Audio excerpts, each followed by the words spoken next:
Hello friends, on this video right now I'm going to show you how to use your name on camera watermark. So friends, before we continue this video, do not forget to like the video and subscribe the channel. Okay, so let's start the video. At first, what you have to do is that you have to move on camera. Then from here on the upside, you are going to find the setting option. Here is the setting, so click on setting. After you have been click on setting, you have to scroll like this, and here you are going to find the watermark, so click on the watermark option. After you have been click on watermark option, here you are going to find the you can write here, just click here. Okay, Samsung something here.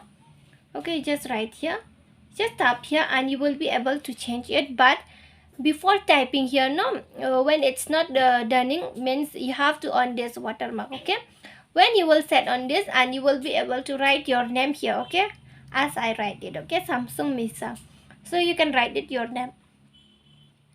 So if you want to off, you can off with this icon. And friends, if you love the video, do not forget to like the video, share the video and subscribe the channel. And thanks for watching.